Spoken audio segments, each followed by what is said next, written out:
Hello नमस्कार, शुभ सकाळ मंडळी. कसे आहात? मजेत ना? मी पण मस्त आहे. घेऊन आली आहे तुमच्यासाठी 11 एप्रिलचा ठरला तर मगच्या एपिसोडचा रिव्ह्यू. चला तर मग आज काय झालं बघूया.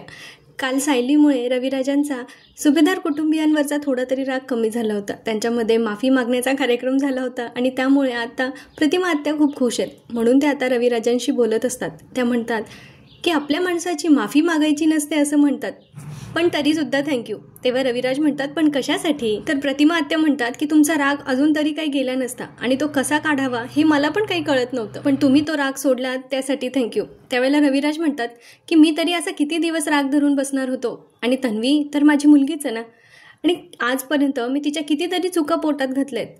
आपल्या कुटुंबापेक्षा आपला राग महत्त्वाचा नाही आहे हे मला कधी ना कधी कळणारच होतं, आणि आता तर तिच्या सुखाचा, तिच्या आयुष्याचा प्रश्न होता. तेव्हा प्रतिमा आत्या म्हणतात आणि तो प्रश्न सोडवला मात्र सायलीने. इकडे प्रिया आणि अश्विन दोघं एकमेकांशी बोलत असतात. तेव्हा प्रियाचं असं म्हणणं असतं की माझ्या बाबांचा राग तर कधी ना कधी मी घालवलाच असता, मला त्या सायलीसारखं पुढे पुढे करता येत नाही ना, आणि अश्विनलाही आता काय तिचंच सगळं बरोबर वाटतं, त्यामुळे तो पण म्हणत असतो जरा जास्तच ड्रामा केला ना तिने. त्यावेळेला प्रिया म्हणते नाहीतर काय रे, डोळ्यातून पाणीच काय काढलं, काही तर म्हणे संसाराचा त्याग करते, बाबांना इमोशनल करत होती, ही सगळी नाटकं आहेत रे तिची. हे बघ, मला हे असं काही करायचं नव्हतं, मला ना शांतपणे बाबांचा राग शांत होऊ देण्याची वाट बघायची होती. खोटारडी ड्रामेबाज कुठली, कोण कोणावर रुसलं, हिला काय घेणं देणं नसतं कोणाशी, हिचं बसतं आपल्या धुंदीत असतं सगळं आणि चालली आहे मोठी ड्रामा क्वीन बनायला. इकडे प्रतिमा आत्या रविराज सरांना सांगत असतात की खरं तर कीर्तनाची आयडिया आहे ना सायलीची होती, आणि त्यानंतर तिने जी त्याग करण्याची तयारी दाखवली हे फक्त सायलीच करू शकते. खरं तर मला काय वाटलं होतं माहिती आहे का? आणि त्या बोलता बोलता थांबतात, मग म्हणतात जाऊ देत. आता त्या जात असतात तेव्हा रविराज म्हणतात बोल ना प्रतिमा, काय म्हणत होतीस? एकतर आपण इतक्या दिवसांनी असं मोकळेपणाने काहीतरी बोलतोय, बोल तुझ्या मनात काय आहे. त्यावेळेला त्या सांगतात की सायलीने जी संसार सोडण्याची, त्यागाची जी काही तयारी दाखवली, खरं तर सायलीची काहीच चूक नव्हती या सगळ्यांमध्ये. लग्न करण्याचा निर्णय तन्वीचा होता, तो तुमच्यापासून लपवण्याचा निर्णय पण तन्वीचा होता. मग ही तयारी तन्वीने दाखवायला नको होती का? तुमचा राग काढण्याची जबाबदारी सायलीची कधीच नव्हती, ती जबाबदारी तन्वीची होती. दुसरीकडे प्रिया अश्विनचे अजून कान भरणं काही तिचं संपत नाही. ह्या पोरीचं काही मनाचं समाधान होत नाही, त्या सायलीच्या सारखी मागे लागलेली असते. आता ती अश्विनला तरी म्हणत असते माझ्या बाबांचं ना माझ्यावर खूप प्रेम आहे, आणि आज ना उद्या त्यांनी मला माफ केलंच असतं रे, पण ही सायली नाही का, हिला सतत पुढे पुढे करण्याची सवय असते. आणि अश्विन पण तेच म्हणतो, हो ना, तिला सारखं पुढे पुढे करायचं असतं आणि सगळ्या गोष्टींचं क्रेडिट घ्यायचं असतं, आणि तो दादा पण तिच्या प्रत्येक नाटकाला फसतो. खरं तर अश्विन किती फसत चाललाय, एक दिवस चिखलात चांगला ऋतून जाणार आहे हा याला कळणार नाही. मग काय, प्रिया तर नाटकीबाजच आहे. ती म्हणते आणि हो, पण आता घरचं कोणी तिच्या बोलण्याला, तिच्या वागण्याला फसत नाही, सगळे तिला आता चांगलं ओळखायला लागलेत. पूर्णाजीने बघितलं ना तिला कसं परफेक्ट सरळ केलं ते, हिच्या तर मनाला फार आनंद झाला असेल. आणि ती बिचारी सायली तिकडे, पूर्णाजीने तिला हाक मारली, 2 शब्द गोड बोलले तरी ती खुश आहे. इकडे रविराज म्हणत असतात प्रतिमा आत्याला, तू सायली आणि तन्वीची तुलना करतेस का? तेव्हा प्रतिमा आत्या सांगतात नाही हो, पण सायली म्हणजे ना काहीतरी वेगळंच रसायन आहे. ही गोष्ट मात्र 100% खरी आहे बरं का. खऱ्या आयुष्यातही ती इतकी निरागस निर्मळ वाटते ना, खरंच. प्रतिमा आत्या पुढे म्हणतात सायली माझी एवढी लाडकी काय आहे असं तुम्ही मला नेहमी विचारताना, हे त्याचं उत्तर आहे. सायली म्हणजे ना खरंच एक वेगळं रसायन आहे.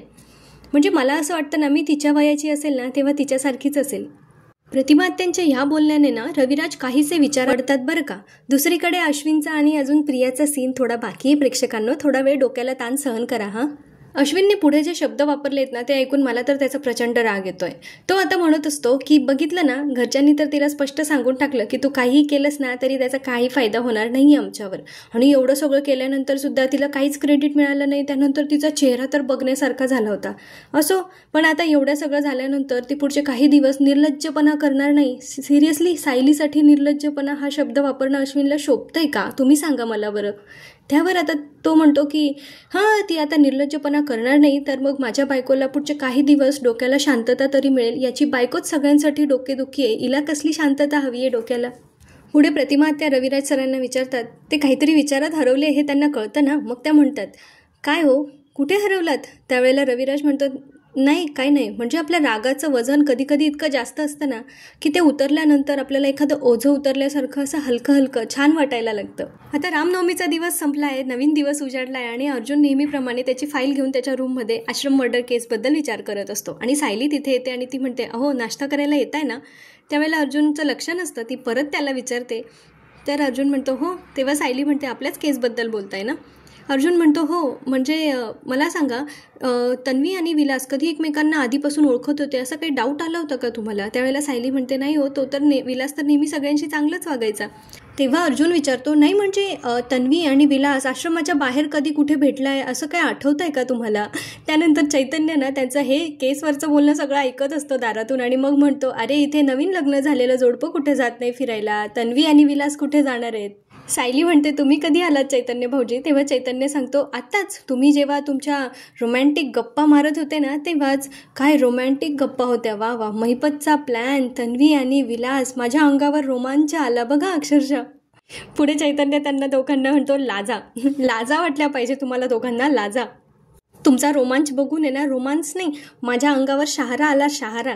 अरे आश्रम मर्डर केस याच्या व्यतिरिक्त दुसरं काही सुचत नाही का तुम्हाला? त्यावेळेला सायली म्हणते, चैतन्य भाऊजी आश्रम केससुद्धा महत्त्वाची आहे ना. तेव्हा चैतन्य म्हणतो, सुद्धा या शब्दाचा अर्थ कळतो का? सुद्धा म्हणजे या केसबरोबर इतरही गोष्टी महत्त्वाच्या आहेत नाही का? जसं की एकमेकांसोबत वेळ घालवणं. मला सांगा बरं, लास्ट टाईम तुम्ही बाहेर कधी एकत्र जेवायला गेला होतात का? त्यावेळेला अर्जुन सांगतो की अरे काल रात्रीच आम्ही तर मस्तपैकी कॅन्डल लाईट डिनर केलं. तेव्हा चैतन्य म्हणतो, अच्छा कुठल्या रेस्टॉरंटमध्ये? अरे एकमेकांच्या डोळ्यात बघून तुम्ही कोणाची आठवण काढता? महिपत शिकरेची.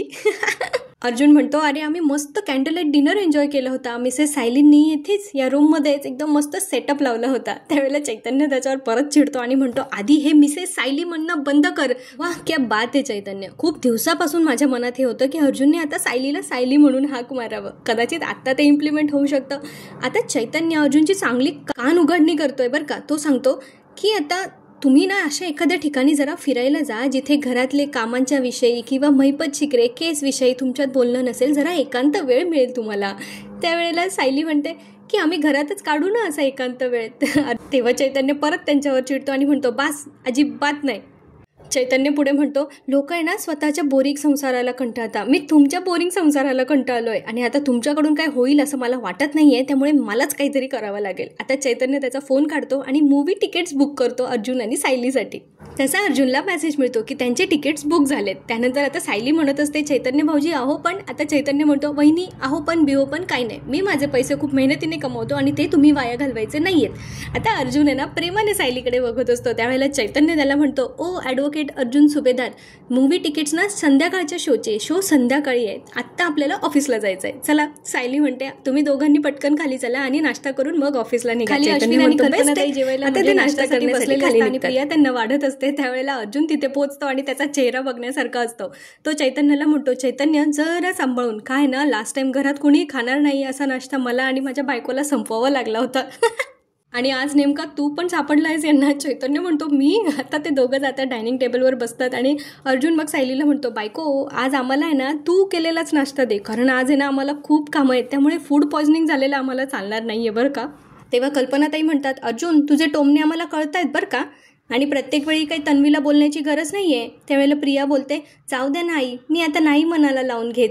त्यावेळेला अश्विन म्हणतो, तुझं मन खूप मोठं आहे तन्वी, म्हणून तुला ह्या गोष्टीचा फरक नाही पडत, पण मला हे असं काही चालणार नाही आहे दादा. आता अर्जुन मनातल्या मनात हसत असतो बरं का. पण सायली म्हणते, अश्विन भाऊजी तुम्ही खाऊन घ्या, काय आज सगळ्यांसाठी नाश्ता मीच बनवलाय. त्यामुळे आता अर्जुन म्हणतो, वा फॅन्टॅस्टिक अश्विन, बिंदास का. काय ना, माझ्या डॅडची बायको आणि माझी बायको सुंदर स्वयंपाक करतात, त्यामुळे खा बिंदास. तेव्हा अश्विन त्याला म्हणतो, आणि माझी बायको. आता अर्जुन काय बोलणार त्याच्या पुढे, तो काहीच बोलत नाही. तर प्रिया म्हणते, जाऊ दे ना रे, तू नको मनाला लावून घेऊस, मला काय नाही वाटत तुझं. आता पुढे प्रिया म्हणत असते, आई मी आज जरा माझ्या माहेरी जाऊन येऊ का. त्यावेळेला कल्पनाताई तर हो म्हणतात, पण अश्विन काय म्हणतो माहितीये का, तन्वी तू माझ्यावर रागवून चालली आहेस का. याला काय, याचं लईच पांचट झालाय हा. त्यावेळेला प्रिया म्हणते, नाही अरे वेडायस का, कसं मला बाबांनी आत्ताच माफ केलं आहे ना, मग त्यानंतर मला आता खऱ्या अर्थाने माझं माहेर पण एन्जॉय करता येईल म्हणून जाते. कल्पनाताई म्हणतात, जा जा, भाऊजींना पण बरं वाटेल. आता अर्जुन तिला टोमणा मारतो की खरं तर ना सिनियर तुझ्याशी नीट वागतोय बोलतोय ना याचं क्रेडिटसुद्धा माझ्या बायकोलाच जातं. आता सायली चिडली आहे बरं का अर्जुनवर. तिला माहिती आहे याला काय कितीही अडवलं तरी ह्या पोरका काय ऐकायचं नाही. आता ती सरळ त्याचा नाश्ता आणि त्याचं दुपारचं जेवण डब्यामध्ये पॅक करते, चैतन्य आणि अर्जुन दोघांसाठी पण, आणि त्या सरळ त्याच्याजवळ डब्बा ठेवून देते आणि त्याला म्हणतात, चैतन्य भाऊजी यांना घेऊन आता तुम्ही निघा, यांचं मी नाश्ता आणि जेवण दोघंही डब्यामध्ये पॅक करून दिलंय. अर्जुन आधी तर निघालेला असतो, पण त्याला काय आठवतं परत मागे वळतो आणि मग म्हणतो, मम्मा तुझी लाडकी सून माहेरी जाऊन तिथेच तर राहणार नाही आहे ना, परत येणार आहे ना, म्हणजे नाही कसं ती अस्मिताईचीच मैत्रीण आहे ना, मग आधी ती रोज रोज माहेरी जाणार आणि नंतर तिकडेच सेटल होणार. नाही आम्हाला तसं काही प्रॉब्लेम नाही आहे, वी विल एन्जॉय इट, पण कसं तुलाच करमणार नाही ना म्हणून विचारतोय. तेव्हा सायली आता चैतन्याला म्हणते, चैतन्य भाऊजी यांना घेऊन निघताय ना तुम्ही. सायली आता त्याला हकलवण्यामागे, कारण त्याचं तोंडच बंद राहत नाही घरी असलं की. चैतन्य बिचारा त्याचा इतका खोडकर मित्र आहे की त्याला अजूनही त्याला आवरत राहावं लागतं. पुढे प्रिया जरा चोंबडेपणा करत कल्पनाताईंना म्हणते, आई तुमचं झालं की मला सांगा, मग मी एवढं आवरून निघते. आली मोठी जशी घरची कामं करणारी. तिला माहिती आहे ना कल्पनाताई तिला जास्त काम नाही करू देणार. मग त्या म्हणतात, नको अगं तू जा, मी मला आवरेल सगळं. प्रिया काय उगीच तिकडे जाणार नाहीये किल्लेदारांकडे, काहीतरी निचा प्लॅन असणार आहे. बघू पुढे काय करायचंय तिला ते.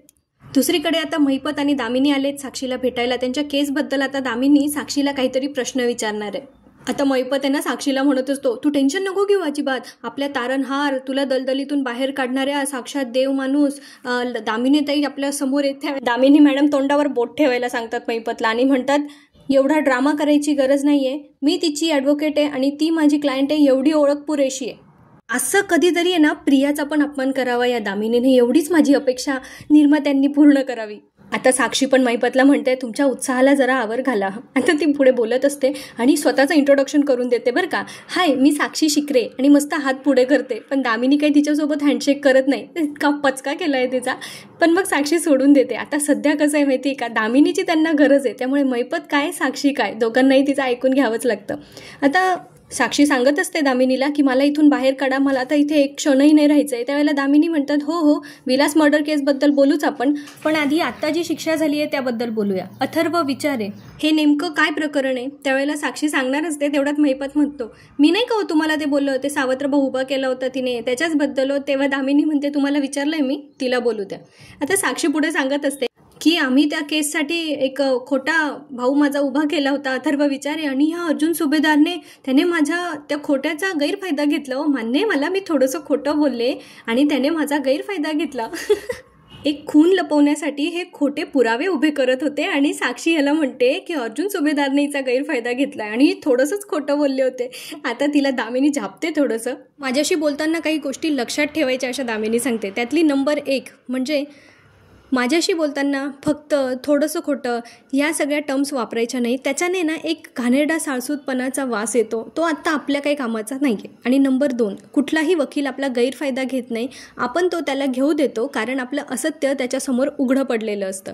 त्यामुळे आता हे असत्य तुला लपवायचं असेल तर काय काय खोटं बोलली आहे, कोर्टात पहिल्या दिवसापासून काय काय खोटे पुरावे सादर केलेत, किती वेळा किती खोटं बोलली आहेस, कोणाला किती पैसे चारलेत, हे सगळं पहिल्या दिवसापासून मला अगदी खरं खरं सांगायचं. पुढे त्या एकदम डॅशिंग टोमणा मारतात साक्षीला की करताना लाज नाही वाटली ना, मग वकिलाला खरं सांगताना पण नाही वाटली पाहिजे, बोल. आता पहिल्यापासूनची सगळी स्टोरी साक्षी दामिनीकडे एक्सप्लेन करत असते आणि दामिनी फोनमध्ये ते सगळं काही रेकॉर्ड करत असते. त्यात सगळं काही असतं. म्हणजे त्या रिसॉर्टमधून ती बाहेर पडली, त्यानंतर तिने पहिला खोटा पुरावा केला होता की तिला उलट्या होत होत्या, त्यासाठी तिने एका मुलीला आणलं होतं. तिने नंतर साक्ष फिरवली होती, पुन्हा साक्षी अडकली होती आणि त्याच्यानंतर अथर्व विचारेबद्दल बोलले होते आणि मग त्याच्याबद्दल पण सांगून झालं होतं सगळं. अशा सगळ्या तिच्या केलेल्या कारस्थानांचा आता चिठ्ठा ती यांच्या दामिनी मॅमसमोर उघडून सगळं सांगत असते. अर्जुन चैतन्य त्यांच्या ऑफिसमध्ये बसलेले असतात. अर्जुन अजूनही केसबद्दल विचार करतोय आणि चैतन्य दुसऱ्या एका केसबद्दल अर्जुनशी बोलत असतो. तेव्हा चैतन्याला असं वाटतं की अर्जुनचं त्याच्याकडे लक्ष नाही आहे. पण मग चैतन्य काहीतरी त्याला बोलतो तेव्हा अर्जुन म्हणतो, आहे माझं लक्ष आहे, एक काम कर, ती केस तूच हँडल कर आणि त्या PAशी पण तूच बोलून घे. म्हणजे हे त्यांचं जे चर्चा आहे ती दुसऱ्या एखाद्या केसबद्दल चालली आहे. आता अर्जुन विचार करत असतो आणि तो चैतन्याला सांगत असतो की प्रियानेच विलासला आश्रमात आणलं असेल असा मला डाऊट आहे, कारण एवढं बेसिक नाटक तर ती करूच शकते. त्यावेळेला अर्जुन म्हणतो, इतकं बेसिक नाटक? अरे ती किती नाटक करू शकते ना, तू रोज घरात येऊन बघ, म्हणजे तिला रोज आहे ना ॲक्टिंगसाठी अवॉर्ड दिला पाहिजे. म्हणजे तू विचार कर ना, मम्मा आणि पूर्ण आजीला तिने इन्फ्लुएन्स केलं आहे. म्हणजे आश्रमातली माणसं तर किती साधी आहेत, त्यांना तिला फसवणं काहीच कठीण नव्हतं. दुसरीकडे सायली आता किचनमधली कामं पटापट उरकतीये, कारण तिला आता अर्जुनसोबत बाहेर जायचं आहे मस्तपैकी. तेव्हा कल्पनाताई तिथे येतात, काहीतरी डायरी घेतात आणि त्यांना कसली तरी लिस्ट करायची असते म्हणून डायनिंग टेबलवर बसलेले असतात. आणि सायली तिचा ओटा वगैरे क्लिनिंग तिकडे चालू असतं काम, पण त्या दोघीही काही एकमेकींशी बोलत नाही. दुसरीकडे आपल्याला परत बघायला मिळतं की अर्जुन आणि चैतन्याचं अजून डिस्कशन चाललंय आणि अर्जुन त्याला म्हणत असतो की प्रियाने जरी विलासला आणलेलं असेल ना, तरी ती त्याच्याशी फार काही म्हणजे कामापुरतंच बोलत असतील. ते अशा खूप काही त्यांच्या गप्पा होत नसतील. आणि त्यांना जर मर्डरबद्दलचं काही प्लॅनिंग करायचं असेल किंवा आश्रम कसा विकला जाईल याबद्दल त्यांना काही प्लॅनिंग करायचं असेल तर ते इथे नाही करणार ना आश्रमात. म्हणजे मग चैतन्य म्हणतो ते कुठेतरी बाहेर भेटत असणार किंवा मग फोनवर बोलत असतील. आता अर्जुन म्हणतो एक्झॅक्टली, म्हणजे आपल्याला जर प्रियाचे म्हणजे तन्वीचे कॉल रेकॉर्ड्स काढता आले ना, तर आपल्याला काही गोष्टी सिंपल होऊ शकतात. पण आता चैतन्य आणि अर्जुनला प्रश्न पडलाय की तिचे कॉल रेकॉर्ड्स काढणं एवढं सोपं नाहीये, कारण साक्षीचा वकील दामिनी आहे, पण प्रियाचे वकील अजून पण रविराज काका आहे. आणि त्यांच्या समोरून म्हणजे एवढ्या सगळ्या गोष्टी पर्सनली करणं अर्जुनला कितपत शक्य होणार आहे काय माहिती. पण त्यांना हा डाऊट तरी आलाय. आता त्या कॉल रेकॉर्ड्सवरून बऱ्याचशा गोष्टी आपल्याला पुढे कळू शकतात बरं का. बघूया, मला तर खूप उत्सुकता आहे. पुढे चैतन्य अर्जुनची खेचत असतो आणि मग म्हणतो, ॲडव्होकेट साहेब, ॲडव्होकेट म्हणून खूप कामं केली आपण, आता नवरा म्हणून आपली काही कामं आहेत. तेव्हा आता अर्जुन म्हणतो, हा आता वेळ झालाय, त्याला मूवीला जायचं आहे. आणि चैतन्य त्याला सांगतो हॅव फन. तेव्हा अर्जुन लाजतं आणि म्हणतो, तू कामं कर, तुला ते आता कॉल रेकॉर्डसाठी अप्लाय करायचं आहे, जा बरं तू. सायली आता आपणहूनच कल्पनाताईंशी बोलायला येते आणि विचारते, आई तुम्हाला काही हवं आहे का? पण ते काही बोलत नाही आणि फक्त नकारार्थी मान हलवतात. तेव्हा सायली म्हणते, आई मी रात्रीचं सगळं जेवण बनवून ठेवलं आहे आणि संध्याकाळी मी आणि हे सिनेमाला चाललो आहे. म्हणजे चैतन्य भाऊजींनीच खूप आग्रह केला आणि तिकीटं पण त्यांनीच काढून आणले म्हणून. आता कल्पनाताई हसतात आणि मग म्हणतात की कॉन्ट्रॅक्ट मॅरेजसारखं तुम्हाला खोटं लपवून ठेवावं असं वाटलं आणि ही एवढी साधी गोष्ट सांगायची काय गरज वाटत नाहीये. सायली म्हणते, आधी तुम्हीच आम्हाला आग्रह करायचात ना की बाहेर जा, एकमेकांना वेळ द्या, असंच तुम्हाला वाटायचं ना, आणि हे ऐकून तुम्हाला आनंद होणार आहे हे मला माहिती आहे. आणि आम्ही परत येईपर्यंत तुम्ही काळजी करत बसणार हेही मला माहिती आहे. आणि हळूहळू तुमचं आमच्याबद्दलचं प्रेम तुम्ही वरवर राग दाखवत असलात तरी ते वाढतंय आणि ते वाढत राहणार आहे हे पण मला माहिती आहे. पण आम्ही परत येईपर्यंत तुम्ही काळजी करत बसू नका आणि वेळेत जेवून घ्या. त्यावेळेला कल्पनाताई तिला चिडून म्हणतात, तू कुठे चालली आहेस हे मी तुला विचारलं का? त्यावेळेला सायली म्हणते, तुम्ही विचारलं नाहीत पण तरी तुम्हाला काळजी वाटणार म्हणून मी तुम्हाला सांगून जाते, आम्ही लवकर परत येतो हां. आता सायली तिथून निघून जाते. पुढे आपल्याला रविराजांच्या घरी प्रिया गेली आहे बाबा चुगलीबाजी करायला वाटतं. प्रिया म्हणत असते, फायनली बाबांचा राग गेला. तर मला वाटलं होतं की हे आयुष्यभर असंच राहतं की काय, माझं माहेर कायमचं तुटतं की काय. त्यावेळेला प्रतिमा आत्या म्हणतात, पण सायलीने तसं होऊ नाही दिलं. आता तिचा कौतुक ऐकून प्रियाच्या जरा पोटात दुखतं आणि मग ती म्हणते, हो पण आता मी माझं माहेर पण एकदम एन्जॉय करणार आहे, मस्त खाणार पिणार आणि आराम करणार. तेव्हा नागराज म्हणतात, तिकडे सासरी फार काम करत असशील ना तन्वी तू? तेव्हा ती म्हणते, ऑफकोर्स काका, शेवटी मी माझ्या आईचीच मुलगी आहे ना. झाला मस्का मारून हिचा. अर्जुन सायली आता पोहोचले थिएटरला मूवी बघण्यासाठी आणि अर्जुन सायलीला म्हणत असतो, तिकडे ती माणसं दिसत आहेत का सगळी, ही माझ्यावर जळत असतील कारण मी जगातल्या सगळ्यात सुंदर मुलीबरोबर डेटवर आलो आहे. तेव्हा सायली म्हणते, तिकडे त्या मुली दिसत आहेत का, इकडे इकडे आणि इकडे, या सगळ्या मुली पण ना माझ्यावर आपापसात कुजबुजताय आणि माझ्यावर जळताय, कारण मी पण इथल्या सगळ्यात सुंदर रुबाबदार पुरुषासोबत सिनेमा बघायला आली आहे. आता अर्जुन सायलीला त्यांची थिएटरमधली पहिली भेट आठवते, अगदी सुरुवातीची बरं का, जेव्हा सिरियल नवीन होती. त्यावेळेला ती छोटी मुलं होती ना सायलीच्या आश्रमातली, त्या मुलांना अचानक पॉपकॉर्न खायची इच्छा झाली होती आणि त्यावेळेला त्यांनी काहीतरी सॉस वगैरे त्याच्यासोबत घेतला आणि तो सॉस अर्जुनच्या पायावर सांडला होता म्हणून अर्जुनने त्या मुलांना रागवलं होतं. त्यावेळेला सायली तिथे आली होती आणि अर्जुन तिला म्हटलं होतं, मिस गडबड घोटाळा तुम्ही इकडे. आणि अर्जुन आता त्याला आठवत असतं की त्यावेळेला पण ना चैतन्य त्याला जबरदस्ती थिएटरला घेऊन आला होता, नाहीतर अर्जुन काय आसपास पण थिएटरच्या फिरकायचा नाही. त्यावेळेला सायली म्हणते, आम्हाला तरी कुठे परवडायचं हो सिनेमे वगैरे बघायला, पण त्यावेळेला मुलांनी आग्रह केला म्हणून आम्ही आलो होतो आणि नेमकी त्यावेळेला त्यांना पॉपकॉर्न खाण्याची पण इच्छा झाली आणि तुम्ही त्यांचा तो हट्ट पूर्ण केला होता. तेव्हा मला कळलं होतं की तुम्ही वाटतात तेवढे काही वाईट नाही आहे. अर्जुन पण ते सगळं आठवत असतो आणि म्हणतो, तेव्हा आपण स्ट्रेंजर्स म्हणजे अनोळखी होतो आणि आता आपण नवरा बायको आहोत. तेव्हा सायली म्हणते, आता पुलाखालून खूप पाणी निघून गेलंय, आता मी हक्काने तुमच्याकडे पॉपकॉर्न मागू शकते. तेव्हा सायली म्हणते, द्या बरं मग घेऊन. तर मग आजचा भाग इथेच संपतो. पुढचा भाग जरा आपल्याला कन्फ्युजन देणारा आहे बरं का. पुढच्या भागात आपल्याला बघायला मिळणार आहे की प्रिया आहे ना आधी रविराजकडे सायलीच्या खूप साऱ्या चुगली करत असते की माझ्यावर त्या घरात संशय घेतला जातो, मोबाईल लपवला जातो, सगळं काही. की आमच्या रूममध्ये बेडरूममध्ये मोबाईलचा कॅमेरा ऑन करून तो मोबाईल ठेवला गेला होता, सायलीने ती गोष्ट केली होती, हे सगळं तिने आता रविराज सरांना सांगितलं आहे. आणि दुसरीकडे सायलीच्या हातात एक नोटीस मिळाली आहे. तेव्हा प्रिया तिला म्हणत असते की तू माझ्या खोलीत जो मोबाईल लपवून ठेवला होता ना, तुझं हे सगळं कांड मी माझ्या बाबांना सांगितलं अगं. आता त्यांनी नोटीस पाठवली आहे तुझ्या नवऱ्यासाठी. दुसरीकडे विमलताईंनी अजून एक नोटीस आणून दिली आहे अर्जुनच्या हातामध्ये की तुमच्यासाठी हे पाकिट आलंय. तेव्हा सायली विचारते काय लिहिलं आहे या नोटीसमध्ये. तेव्हा अर्जुन सांगतो की दामिनी देशमुखने नोटीस पाठवली आहे, उद्या सकाळी आपल्याला कोर्टात हजर राहायचं आहे. म्हणजे आता या 2 नोटीस आहेत की काय, हा कन्फ्युजन मला कळलं नाही. त्याच्यासाठी पुढचा भाग तर बघावा लागणारच. तुम्ही पण पुढचा भाग नक्की बघा माझ्यासोबत.